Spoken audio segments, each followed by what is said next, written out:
Alors, en Europe, on n'est pas les plus mauvais. Et notamment, je pense que les lois de régulation NIS 2, DORA qui arrivent, etc., vont nous aider. Après, on a un vrai enjeu, et notamment, là, je reviendrai plus sur le marché français, c'est qu'on a un tissu économique français où il y a beaucoup de PME. On a 4 millions de PME en France, avec une création de business très dynamique. Plus d'1 million de business est créé chaque année, qui nous donne une responsabilité encore plus importante d'avoir un système best in class pour sécuriser notre tissu de PME. Bienvenue dans le monde de la cyber. Je m'appelle Leslie Fornero et je travaille dans la cybersécurité. Avec ce podcast, je vous emmène à la découverte de ce monde à la fois merveilleux et terrifiant.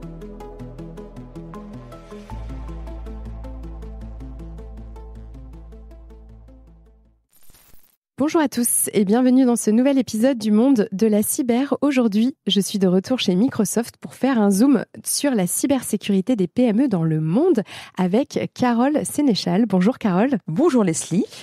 Eh bien Carole, merci. Je suis ravie de t'avoir sur le podcast aujourd'hui. Je voudrais revenir un petit peu sur le pourquoi justement de cet épisode. Microsoft fait partie de l'histoire du podcast depuis presque le début de mon aventure en cybersécurité. Donc je participe depuis 1 an et demi à l'initiative Cyberwoman que tu portes, que tu as mis en place et dont on va reparler dans cet épisode.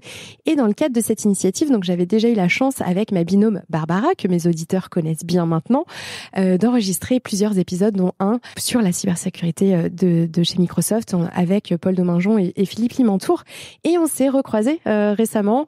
On se recroise assez souvent finalement. Et j'ai eu l'occasion d'écouter ton intervention au Cyber Show Paris en janvier où tu as pris la parole justement sur notre sujet du jour, la cybersécurité des PME. Et donc, je t'ai proposé qu'on évoque ce sujet sur le podcast parce que moi, ça m'intéresse de voir justement comment une grande entreprise s'intéresse aux plus petites entreprises qui sont aujourd'hui plus vulnérables et d'avoir aussi la vision monde de la cybersécurité des PME, parce que c'est vrai que sur le podcast, je parle surtout de la vision France, et donc avec toi, on va pouvoir élargir un petit peu nos horizons. Donc au programme aujourd'hui, on va également parler de ton parcours, évidemment, ton rôle chez Microsoft, de ce qui t'a amené toi à la cybersécurité, et on reviendra en fin d'épisode aussi sur l'initiative donc Cyberwoman que tu as mis en place et qui vise à renforcer la place des femmes dans ce domaine et qui commence à prendre de l'ampleur. Donc bravo à toi, on va découvrir tout ça.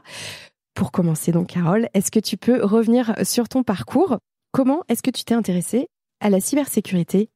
En fait, ce qui est intéressant de constater, c'est que en fait, on peut arriver dans la cybersécurité sans finalement avoir fait un parcours, je dirais, d'études concernant la cybersécurité. Moi, je suis pas du tout du milieu à la base. Je suis plutôt du milieu financier, en fait. J'ai été occupé plusieurs rôles. J'ai fait des études en finance et j'ai travaillé pendant 17 ans dans la finance, où j'ai occupé divers rôles de responsable financier. Et puis ensuite, j'ai quitté la finance pour aller m'intéresser à l'écosystème partenaire à l'époque de Microsoft pour pouvoir effectivement élargir mes compétences et comprendre le business, comprendre en fait ce qu'avaient besoin les clients, comprendre le rôle de notre partenaire, comprendre quel était le rôle de l'écosystème et donc m'enrichir de tout ce knowledge, comme on dit, de terrain qui m'a permis de comprendre de quoi on parlait quand on parlait d'équiper nos clients, aussi bien sur la partie cloud que sur la partie, je dirais, cybersécurité, etc. Et puis ensuite, je suis partie à l'international, rôle que j'occupe depuis plus de 7 ans maintenant, sur lesquels j'ai plus eu des rôles proches de grands patrons notamment, et autour de la stratégie, et où j'ai beaucoup appris aussi. J'ai beaucoup appris sur les différents encore types de stratégies qu'on met en place pour des clients, comment les partenaires et notre écosystème partenaire participent à cette stratégie, et comment on développe finalement toute une vision et tout un accompagnement pour pouvoir répondre aux besoins des clients. Et puis, il se trouve que j'ai eu cette opportunité de pouvoir devenir chief of staff du patron de la cybersécurité.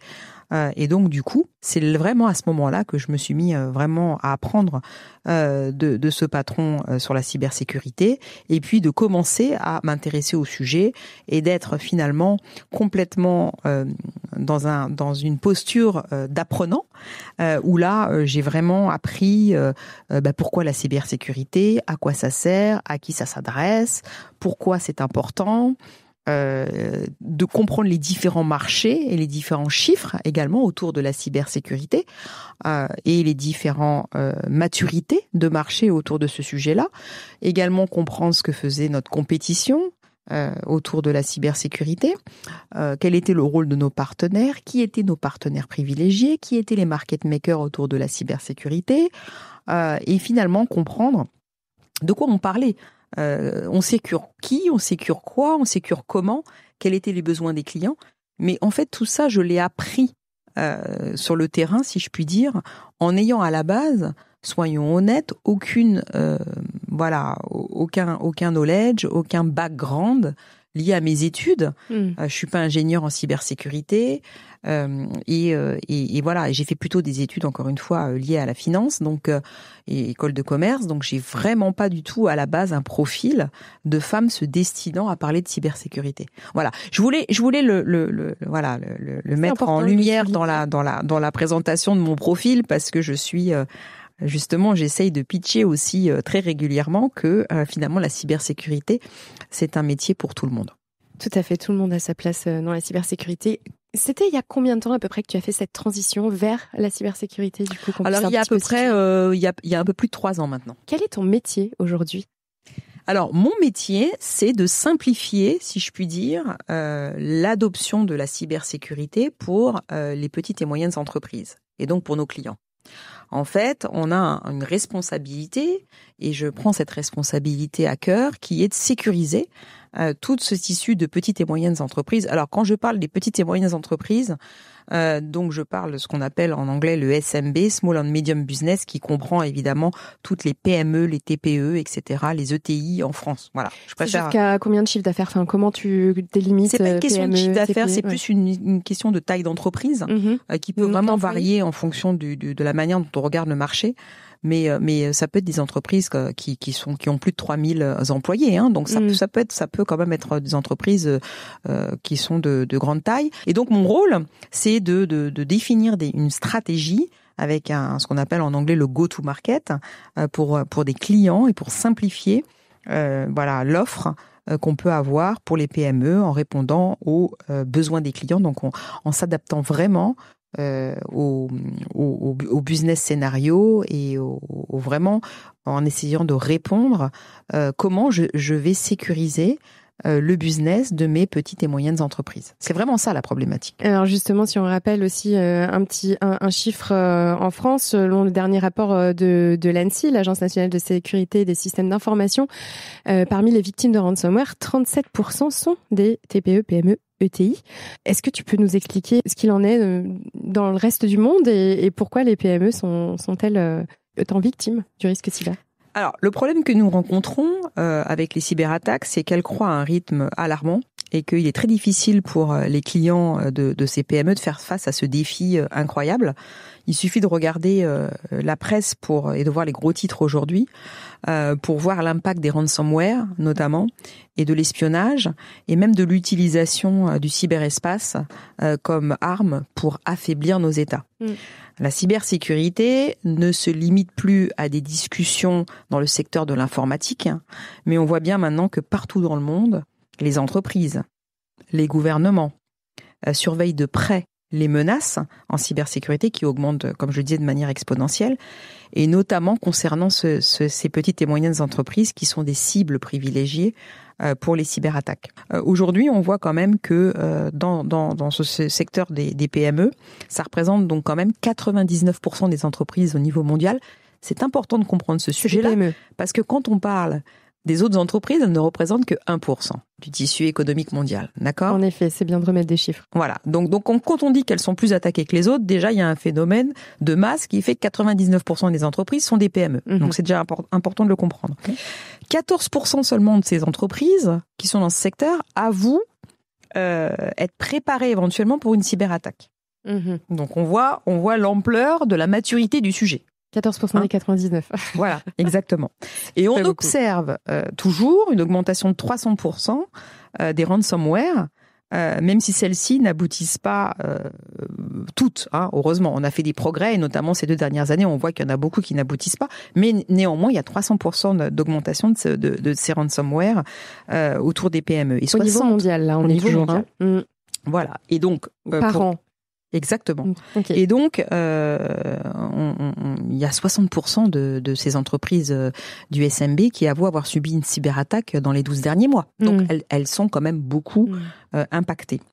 Et dans ce tissu-là, à peu près 34% de ces entreprises-là, et ben finalement, elles vont à la banqueroute, bankruptcy comme on dit, elles font faillite, comme on dit en français, elles font faillite. Après 6 mois après une cyberattaque, donc elles ferment leur business définitivement après une cyberattaque. Et ça, c'est des chiffres qui viennent de tous les rapports et statistiques qu'on peut lire sur le sujet. Donc ça montre quand même l'ampleur des dégâts, si je puis dire. Et dans ces vulnérabilités qu'on constate auprès des PME, le phishing, voilà, ça reste quand même le hameçonnage, voilà, comme on dit en français, ça reste quand même la plus grande porte d'entrée pour les PME. Donc finalement, l'humain. Exactement. Donc finalement l'humain, et d'ailleurs j'en reparlerai durant ce podcast, de l'importance de former ses utilisateurs et l'importance effectivement d'avoir une prise de conscience sur les bonnes pratiques dans l'utilisation des outils, parce que c'est la première faille d'entrée pour les PME, c'est justement une vulnérabilité qui rentre par une faille, malheureusement par l'humain. Par contre, la bonne nouvelle, c'est que on se rend compte qu'il y a une prise de conscience, c'est que ces entreprises du SMB ont quand même une volonté de vouloir remédier à ça. Donc, il y a une prise de conscience sur attention, j'ai vu ce qui se passe dans la presse, j'ai vu les entreprises qui ont été impactées, j'ai vu les entreprises qui ont fermé. Donc, aujourd'hui, moi, je veux pas subir ça et je m'intéresse au sujet, à la cybersécurité, et je veux que mon entreprise soit sécurisée. Donc, il y a une sorte de prise de conscience, toi, tu constates depuis ces dernières années? Exactement, et notamment, je dirais, depuis 2 ans, on voit que ça s'amplifie sur ce sujet-là. Et comment on l'explique, cette prise de conscience? Alors, il y a plusieurs choses. Déjà, on voit l'évolution ce qu'on appelle des regulations, donc tout ce qui est loi qui arrive dans le monde entier. Oui. Voilà, donc on voit effectivement NIS 2 en Europe, mais ça arrive DORA, DORA, etc. Donc, il y a quand même une mise en compliance qui va nécessiter que les entreprises soient compliant. Aussi, maintenant, toutes ces entreprises du secteur des PME, finalement, dans la chaîne de valeur de l'industrie, peuvent être fournisseurs d'une grande entreprise ou clients. Et finalement, dans le choix des fournisseurs aujourd'hui, même les entreprises ou les partenaires vont aussi faire attention de choisir des fournisseurs ou des clients ou des partenaires qui répondent à ces lois de régulation et de compliance en cybersécurité, parce qu'elles savent que c'est une porte d'entrée et qui peuvent, de manière indirecte, impacter le business de leur entreprise. Oui, donc ça va aussi donner une responsabilité à toutes les PME de se dire « Ouh là là, moi, j'ai un gros client qui est une grosse entreprise derrière, il faut surtout pas que je perde ce client-là, donc je me dois moi-même d'être compliant pour ne pas risquer d'être quelque part dépriorisé dans le choix de fournisseurs ou de partenaires de la part des grandes entreprises. » Donc il y a aussi cette responsabilité-là et cette prise de conscience. Est-ce que tu peux nous expliquer les principales raisons pour lesquelles les PME se font cyberattaquer aujourd'hui ? Alors, tout d'abord, elles ont des budgets et ressources limitées pour la cybersécurité. Souvent, les PME n'ont pas de poste de responsable de la cybersécurité. Parfois même, elles n'ont même pas de responsable des sujets IT. Donc, le CEO, il prend à bras-le-corps ces sujets pour l'entreprise. 2, il y a un manque de sensibilisation. Clairement. Donc, on sait qu'il n'y a pas de formation assez poussée des employés sur le sujet. 80% des attaques sont liées à la méconnaissance des employés qui vont aller cliquer sur le mauvais lien ou qui ne connaissent pas ce qu'ils doivent faire et pas faire. Et les principales raisons par lesquelles ce cyberattaque arrive, c'est le phishing, le manque d'update des PC et la vulnérabilité donc des PC, des tablettes et des devices. Oui, les mises à jour, c'est vrai. Oui, les mises à jour aussi. Moi, je suis sûre qu'on connaît tous autour de nous des gens qui disent « Oh ben moi, mon PC, je le mets à jour une fois par mois. » Il y en a qui ont peur de faire leur mise à jour aussi. Voilà, parce qu'ils pensent qu'ils perdent du temps, etc. Mais moi, personnellement, je mets à jour, c'est la première chose que je fais tous les matins. je mets à jour mon PC tous les jours. L'identité, les mots de passe, ça on en a parlé, voilà. Les mesures sont vraiment insuffisantes et on sait que c'est souvent grâce à ça, à cause de ça, que les PME peuvent souvent servir de point d'entrée aussi aux chaînes d'approvisionnement, soit en amont des grandes entreprises.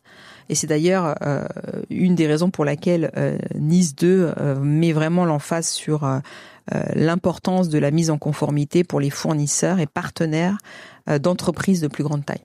Est-ce que tu as des exemples de cyberattaques dont tu aimerais nous parler qui peut-être participent aussi à cette prise de conscience du risque? Parce que finalement, quand on le concrétise et qu'on se rend compte qu'on a des exemples concrets, on se rend un peu plus compte du vrai drame que c'est une cyberattaque. C'est pas seulement un écran qui s'éteint et on passe à autre chose.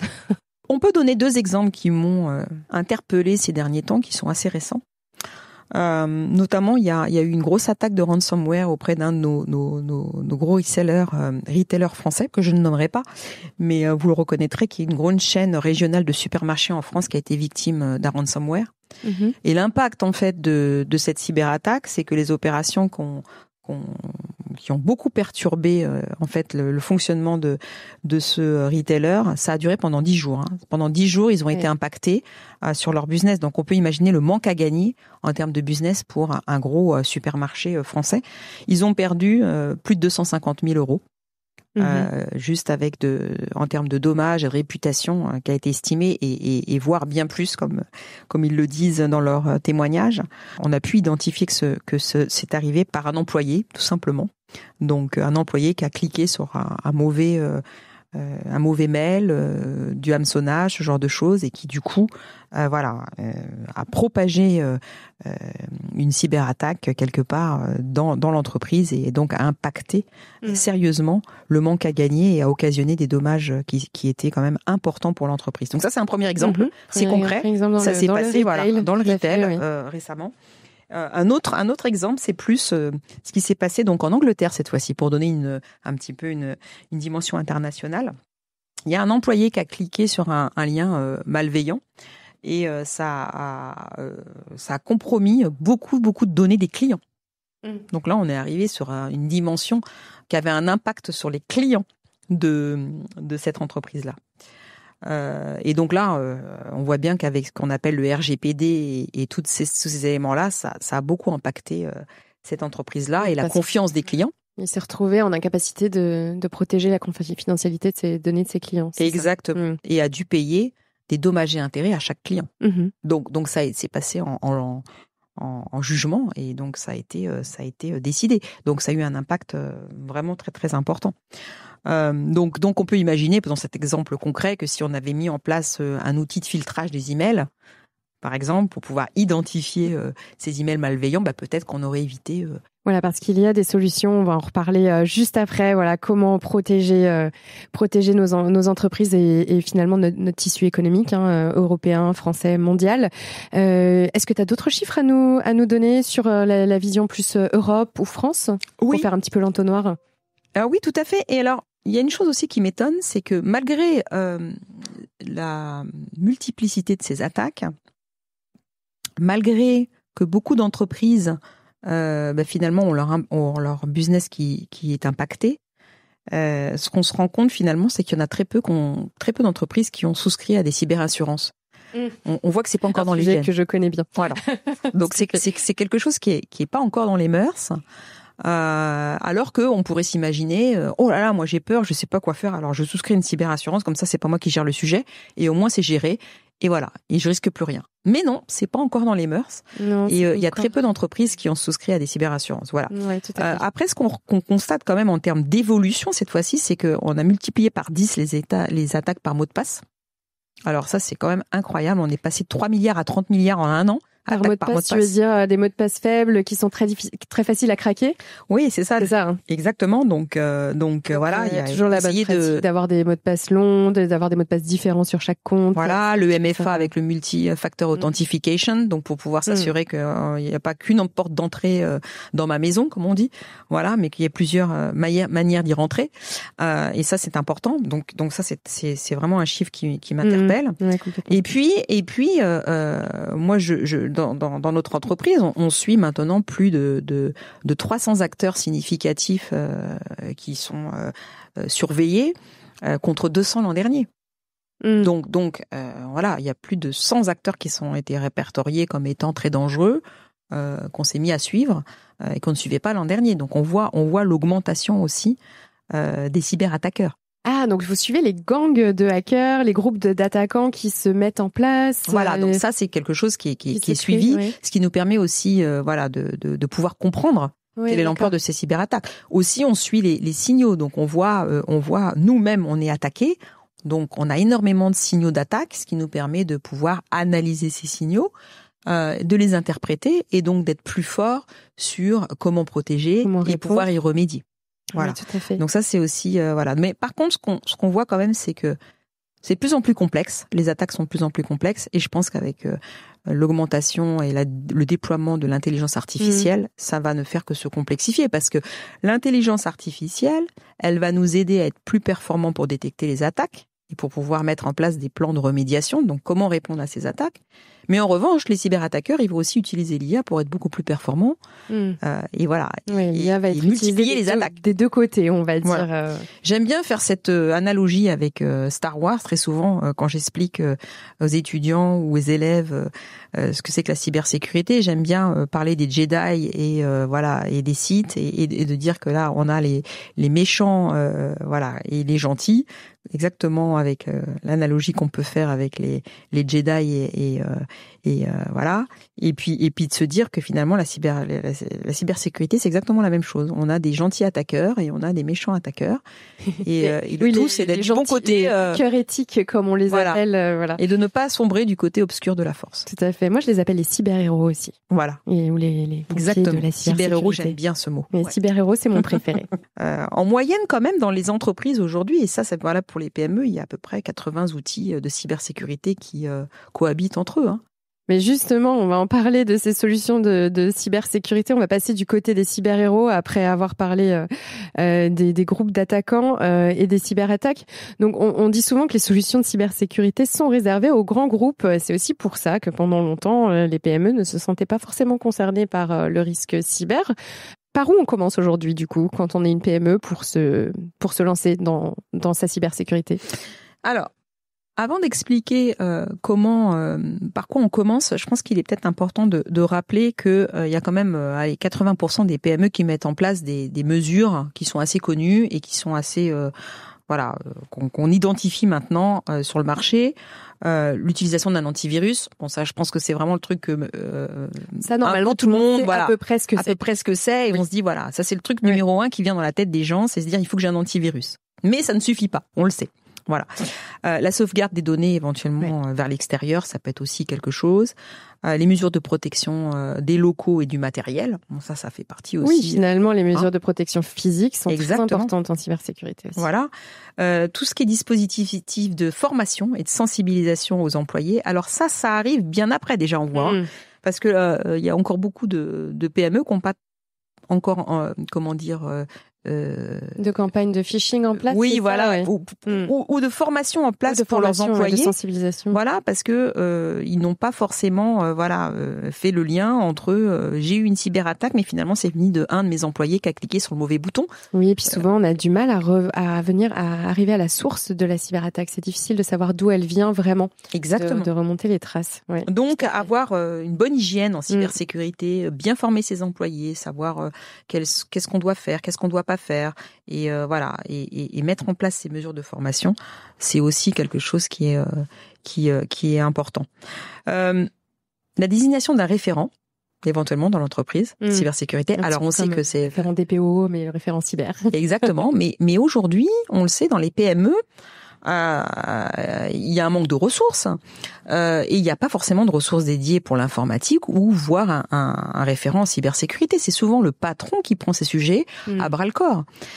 Donc ça reste quand même. Et souvent il y a un prestataire IT en qui on a confiance. Et c'est même recommandé, c'est-à-dire que pour ce type d'entreprise, et ça fera partie des éléments que effectivement je pousse également, c'est de se dire, on peut comprendre qu'un patron d'entreprise doit se concentrer sur le développement de son business et pas sur ces sujets-là. et d'avoir effectivement un partenaire qui prend en charge ces sujets pour lui et qui lui permet d'avoir une sécurité end-to-end et de pouvoir ne pas s'en soucier et de savoir que sa solution elle est complètement prise en charge et elle est toujours à jour et elle lui permet de pouvoir évoluer en fonction de l'évolution des cyberattaques. C'est quelque chose qui est très important et que je recommande pour toutes les PME. Effectivement. Le MFA, c'est quelque chose qui n'est pas forcément dans les mœurs encore. Multifacteur. Voilà, voilà, exactement. Donc, comme on le disait tout à l'heure, il n'y a pas que le mot de passe, on voit les Face ID qui apparaissent, on voit les codes qu'on reçoit sur le SMS pour s'authentifier sur un réseau ou autre. Ces éléments-là sont très importants parce qu'elles diminuent vraiment les cyberattaques. On voit que notamment sur les points d'entrée et sur l'identification, on évite à 99% les attaques grâce au MFA. Oui, et puis sur notre compte en banque, on l'a tous et ça nous choque pas. Finalement, c'est ancré, c'est devenu une habitude. Donc tout ça va devenir des habitudes et exactement. Ça se met en place. Mais la MFA n'est pas obligatoire, alors qu'elle l'est chez Microsoft, sur les comptes Microsoft d'ailleurs. Bravo à eux pour d'avoir mis ça en place. Mais c'est difficile aussi de se dire, je vais aller paramétrer tous mes comptes et cocher la petite coche MFA. Faut le faire sur tous ces comptes utilisateurs partout en fait. On crée un compte, je sais pas, sur un site e-commerce, faut aller dans les paramètres, activer la MFA. C'est quand même très très contraignant aujourd'hui, alors que on ouvre un compte en banque et c'est automatiquement dessus. Exactement. Donc il y a encore beaucoup d'éducation, beaucoup de principes à aller effectivement expliquer aux PME pour pouvoir faire en sorte qu'elles soient mieux protégées et qu'elles aient les mesures clés en main pour pouvoir être complètement sécurisées. Je dirais que si je résume, il y a quand même 3 choses qui sont importantes. Il y a sécuriser mes devices, comme on dit. Alors device, c'est les PC, les tablettes, les téléphones. Sécuriser l'identité. Donc on parlait du MFA, mais toutes les mesures d'identité. Comment je m'identifie quand j'accède à un réseau, quand je rentre sur sur un SharePoint, etc. Et puis tout ce qui est sécuriser les applications. Donc voilà. Donc, je dirais que c'est déjà même 3 basiques. Conseils dans le monde entier. Bien sûr, tout le monde. C'est la même problématique partout. Après, il y a des marchés qui sont plus ou moins matures et en fonction de la culture aussi, il y a des pays où ils sont un petit peu plus parano sur ce sujet-là. Et après il y a des règles de régulation qui peuvent être différentes en fonction des régions. Les règles aux États-Unis sont pas les mêmes qu'en Asie, qui sont pas les mêmes qu'en Europe. Voilà. Donc on peut avoir des variations là-dessus, mais honnêtement, quand je regarde les chiffres au niveau monde, au niveau Europe et au niveau France, on suit les mêmes tendances. Est-ce qu'on est bon en Europe sur la cybersécurité par rapport à d'autres zones géographiques dans le monde ? Alors, en Europe, on n'est pas les plus mauvais, et notamment, je pense que les lois de régulation NIS 2, DORA qui arrivent, etc., vont nous aider et nous aident déjà. Donc, je pense qu'on n'est pas les plus mauvais là-dessus. Après, on a un vrai enjeu, et notamment là, je reviendrai plus sur le marché français, c'est qu'on a un tissu économique français où il y a beaucoup de PME. On a 4 millions de PME en France, avec une création de business très dynamique. Plus d'1 million de business est créé chaque année. Ce qui nous donne une responsabilité encore plus importante d'avoir un système best in class pour sécuriser notre tissu de PME. Voilà, donc je dirais que c'est la particularité du marché français ici. On a le site de cybermalveillance qui a été développé par le gouvernement, qui est un site qui est très efficace.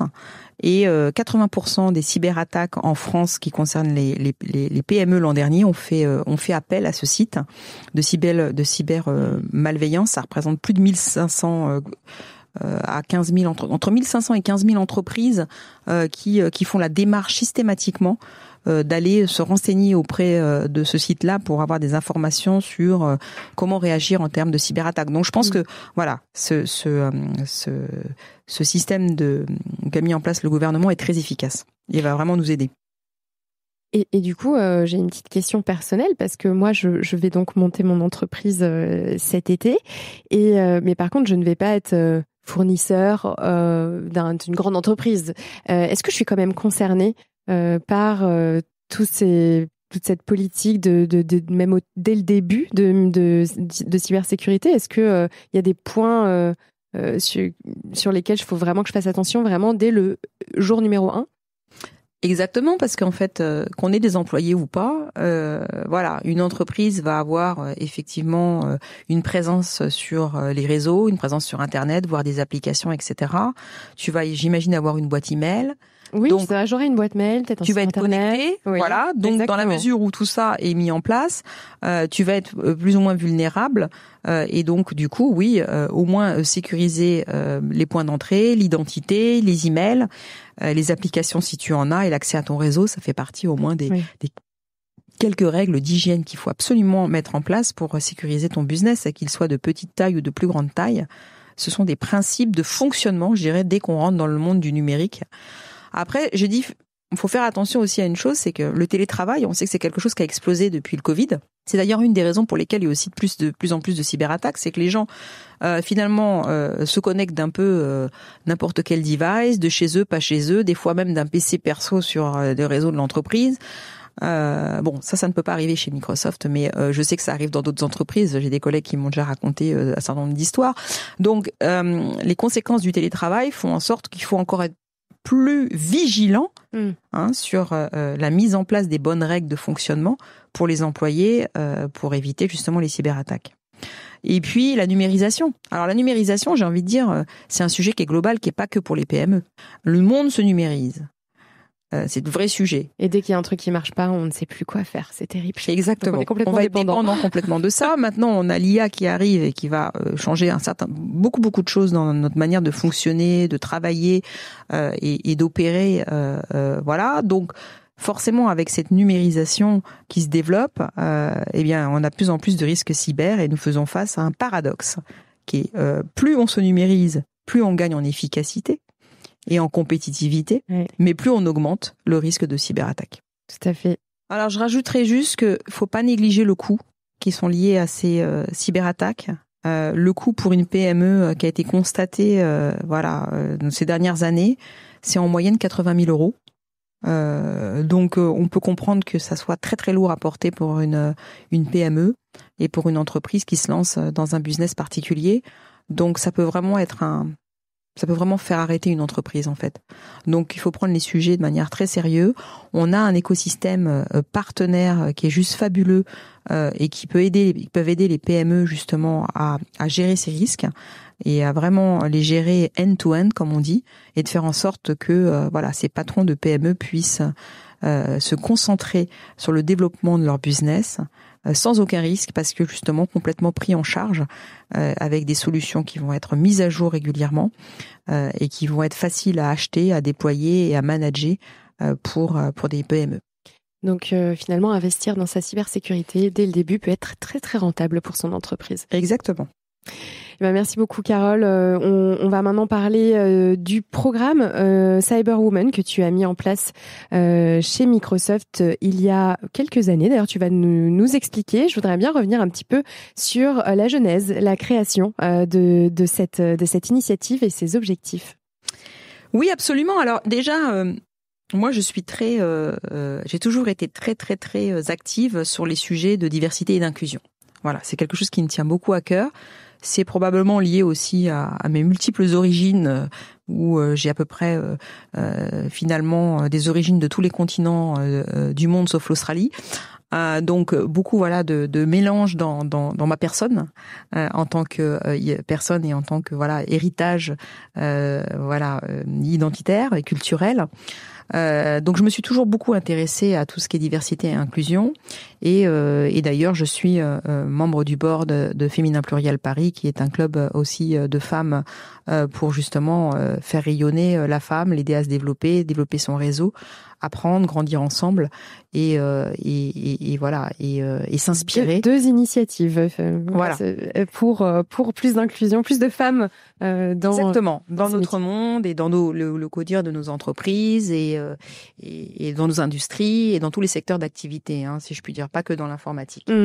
Il se trouve que Cyberwoman, effectivement, est une initiative qui est née quand j'étais chief of staff du patron monde de la cybersécurité. Et où finalement on s'est rendu compte que il y avait que 17% de femmes dans la cybersécurité et malheureusement ça n'augmentait pas beaucoup. Et en face de cela, nous avions et nous avons toujours 4 millions de jobs ouverts en cybersécurité dans le monde. Oui, il y a un petit paradoxe. Voilà. Donc c'est un petit peu dommage. Donc on s'est dit, il va falloir coopter un petit peu nos femmes et faire en sorte de créer des vocations, depuis le plus jeune âge d'ailleurs, pour pouvoir faire en sorte qu'il y ait plus de femmes qui rejoignent la cybersécurité. Donc on a travaillé sur cette idée-là et c'est là que j'ai rencontré des gens fabuleux en France qui ont été vraiment des personnes qui m'ont beaucoup inspirée et sur lesquelles on a travaillé ensemble sur le développement de ce projet. Eux avaient déjà bien commencé à développer cette initiative en France et finalement je les ai aidés et on a développé ça à l'international. Alors de quoi s'agit-il ? Il s'agit d'aider des femmes qui ont des vocations en cybersécurité de pouvoir se développer d'un point de vue professionnel et d'apprendre dans la cybersécurité. Donc l'idée c'est de créer des promotions avec ouvertes à toutes les femmes de l'entreprise, donc pas seulement celles qui travaillent déjà dans la cybersécurité, c'est ouvert à toutes les femmes de l'entreprise et de permettre d'avoir un mentor qui travaille dans la cybersécurité. Donc il s'agit des mentors externes qu'on a choisis délibérément parce qu'on voulait offrir une perspective beaucoup plus large à nos femmes qui rentrent dans le programme et pas seulement être formées sur les outils Microsoft, mais aussi sur tous les outils de cybersécurité et bien comprendre le marché dans sa globalité. Et donc, on a travaillé avec beaucoup de ciseaux de jolis logos en France et ailleurs, qui sont nos mentors de nos promos de Cyberwoman, qui leur ouvrent leur réseau, qui les coachent sur des sujets particuliers et qui les aident à grandir sur le sujet, qui les aident à passer des certifications en cybersécurité, etc.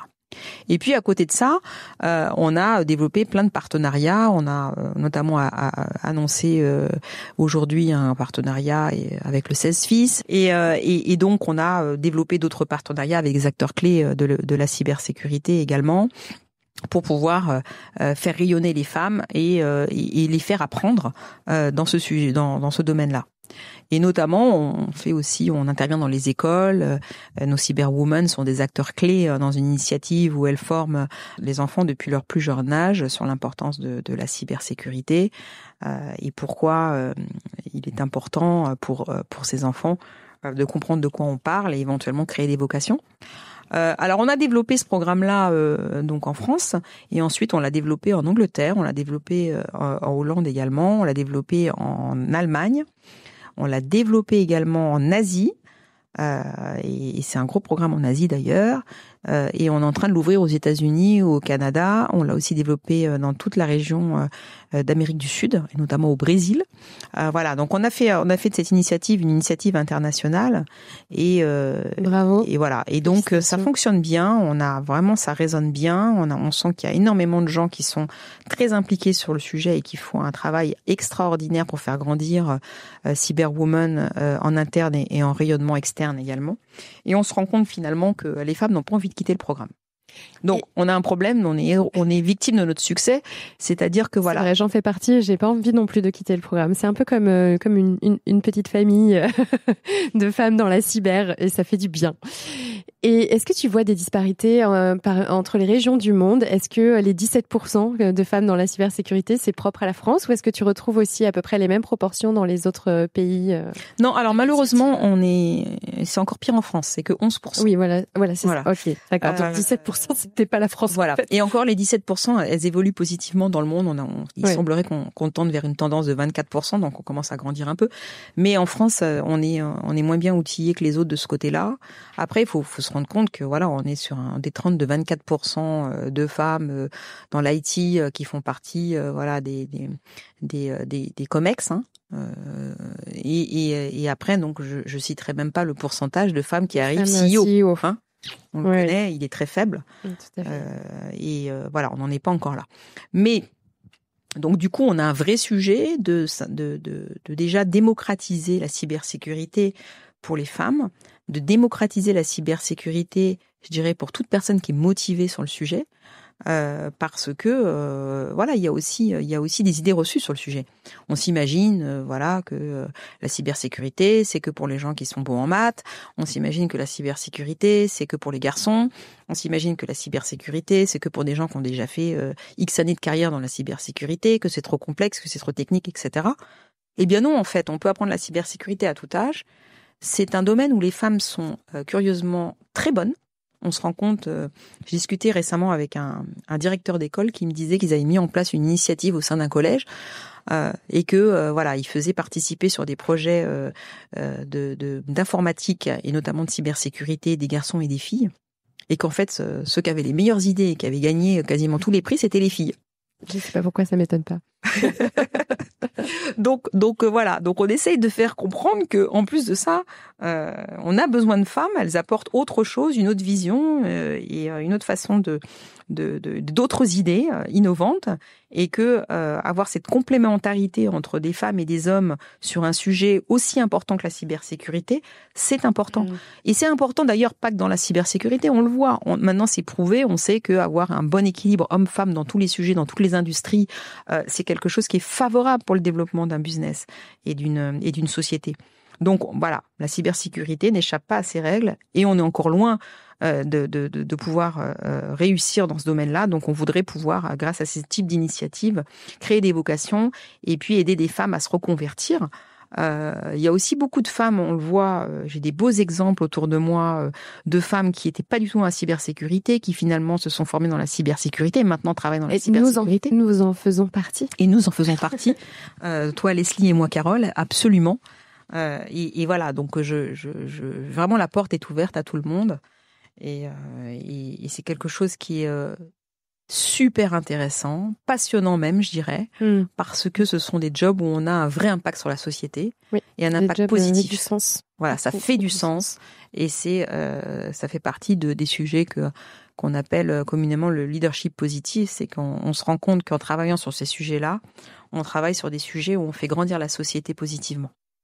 En tout cas, merci de m'avoir conviée à cette initiative, parce que moi, je suis ravie vraiment de toutes les actions qu'on a pu mener avec ma binôme, ma Barbara. J'aime pas trop dire que je suis mentor. Pour moi, je travaillais en binôme au sein de l'initiative, et j'espère que nos actions, et notamment aussi ce podcast aujourd'hui avec toi, permettent encore une fois de faire passer ces messages, de montrer que la cybersécurité, c'est pas réservé aux geeks ensuite à capuche, et que on peut aussi parler cyber entre femmes, comme nous aujourd'hui. On peut aussi visualiser la cyber de manière autrement que dans le noir, avec des lignes de code hyper compliquées. On peut en parler simplement et de manière accessible. Donc voilà, c'est tout ce que j'essaye de poursuivre aussi avec le podcast. Donc je suis ravie que nos missions se rejoignent. Vers où est-ce que tu veux mener cette initiative? Où est-ce qu'elle va aller encore de par le monde? Alors, ce qu'on va essayer de faire là, c'est justement de faire grandir cette initiative en développant des synergies avec des groupes justement qui sont déjà focalisés sur comment faire grandir les femmes dans l'entreprise, comment faire grandir les femmes dans le monde de l'informatique et de l'IT, comment faire grandir les femmes dans la cybersécurité. Donc on va joindre nos forces au niveau mondial pour pouvoir faire de cette initiative une initiative encore plus impactante et sur lesquelles on peut développer des synergies. Donc ça va dans le bon sens. Encore une fois, on a beaucoup de support et beaucoup de personnes qui croient au développement de cette initiative. Donc voilà, je pense que on est bien outillé pour pouvoir continuer, pour pouvoir grandir et pour pouvoir recruter encore plus de femmes qui seront nos talents de demain dans la cybersécurité. Eh bien, merci beaucoup, Carole. J'ai envie de dire que c'est le mot de la fin. Absolument, c'est le mot de la fin. Merci beaucoup, Leslie, pour ce podcast. Et encore une fois, bravo pour cette belle initiative autour de la cybersécurité. Ce podcast est passionnant. Personnellement, j'aime beaucoup apprendre depuis le début. Voilà. Et bien sûr, on se retrouvera sur plein d'autres événements, je suis certain, autour de la cyber dans ces prochains mois. Je n'en ai aucun doute. Merci beaucoup pour tes éclairages aussi cruciaux aujourd'hui sur la cybersécurité des PME dans le monde. J'étais ravie de t'avoir au micro du podcast, et à tous les auditeurs, je vous dis, comme d'habitude, à très vite dans le monde de la cyber. Merci à tous d'avoir suivi cet épisode du monde de la cyber. Si vous êtes arrivés jusqu'ici, c'est que vous commencez à bien accrocher à ce podcast. Alors si vous voulez découvrir les coulisses et être au courant de toutes les actus, je vous donne rendez-vous sur notre compte Instagram, le monde de la cyber. Et n'hésitez pas aussi à vous abonner au podcast et à me laisser un petit commentaire sur Spotify ou Apple Podcast. Ça m'aide beaucoup à faire grandir le projet et ça me fait super plaisir de lire tous vos petits messages. Merci à vous et à très vite dans le monde de la cyber.